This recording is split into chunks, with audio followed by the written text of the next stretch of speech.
பாருங்க, புது வடை சட்டியாக இருக்கிறதுனால வந்து ஃபுல்லாக மண்ணாக இருக்குது. அதனால வந்து இப்படி தண்ணி ஊற்றி காய வச்சா அந்த மண்ணெல்லாம் வந்துருமாம்மா. அப்படி தான் பழக்குவாங்களாமா. யாருக்கு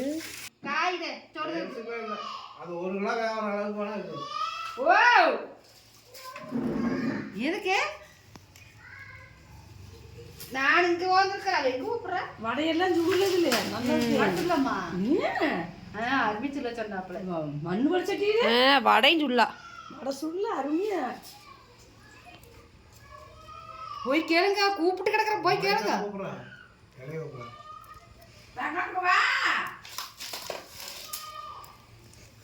பாருங்க, வீட்டில் இப்படி ஒரு வயசானவங்க இருந்தால் தான் ஃப்ரெண்ட்ஸ் உண்மையாலுமே ரொம்ப சந்தோஷமாக இருக்கலாம்.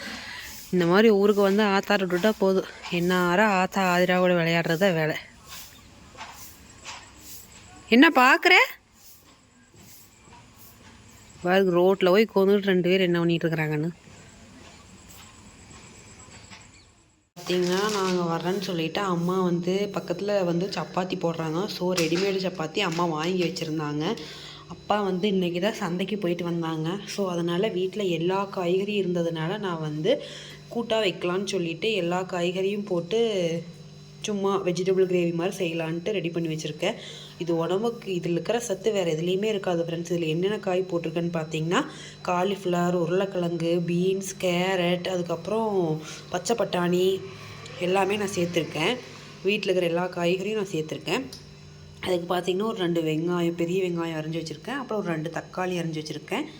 அதுக்கப்புறம் பார்த்திங்கன்னா கொஞ்சம் தேங்காய், ஒரு 5-6 முந்திரி, அதுக்கப்புறம் பார்த்திங்கன்னா கொஞ்சமாக சோம்பு, அதுக்கப்புறம் ஒரு 1/2 ஸ்பூன் போல் வந்து கசகசா போட்டிருக்கேன். ஒரு 2 மிளகு சேர்த்துருக்கேன்.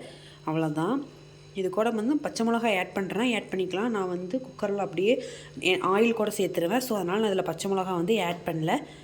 தண்ணி ஊற்றி நம்ம வந்து அரைச்சி வச்சுக்கலாம் பேஸ்ட் மாதிரி. வெஜிடபிள் கிரேவிக்காக எல்லாமே நான் ரெடி பண்ணிட்டேன். ஃபஸ்ட்டு ஆயில் சேர்த்துட்டு அது கூட கொஞ்சமாக பட்டை, கொஞ்சமாக லவங்கம், அதுக்கப்புறம் கல்பாசி போட்டு அது பொரிஞ்சதும் ஆனியன் போட்டுட்டு ஒரு பச்சை மிளகாய் ஆட் பண்ணேன். அதுக்கப்புறம் பார்த்திங்கன்னா தக்காளி ஆட் பண்ணேன். கொஞ்சமாக மிளகாய்த்தூள், கொஞ்சமாக மஞ்சள் தூள், வீட்டில் அரைச்சி வச்ச மிளகாய் பொடி, அதாவது கறி மசாலா பொடி, அதை மட்டும்தான் நான் ஆட் பண்ணியிருக்கேன் இதில். அதுக்கப்புறம் அதை நல்லா ஒரு கலரி விட்டதுக்கப்புறம் நம்மளோட வெஜிடபிள் எல்லாத்தையும் இதில் ஆட் பண்ணிக்கலாம். ஆட் பண்ணதுக்கப்புறம் ஒரு 5 நிமிஷம் அது குக் ஆகட்டும். அப்புறம் நம்ம அரைச்சி வச்சுருக்கிற பேஸ்ட்டை வந்து இதில் ஆட் பண்ணிக்கலாம். ஆட் பண்ணிவிட்டு கொஞ்சம் தண்ணி சேர்த்து ஆட் பண்ணிக்கோங்க.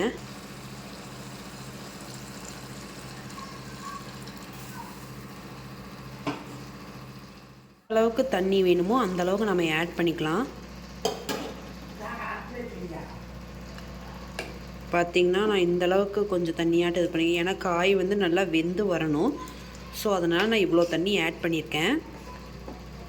பாருங்கள், கலரே பார்க்குறதுக்கு எவ்வளோ சூப்பராக வந்திருக்கு பாருங்கள். ஒரு கொதி கொதிச்சதுக்கப்புறம் உப்பு மட்டும் பார்த்துக்கலாம். வந்துருச்சு. ஃப்ளேவருக்காக கொஞ்சமாக புதினா, கொத்தமல்லி ஆட் பண்ணிக்கிறேன். தேவையான அளவுக்கு உப்பு ஆட் பண்ணிடுங்க. அவ்வளோதான்.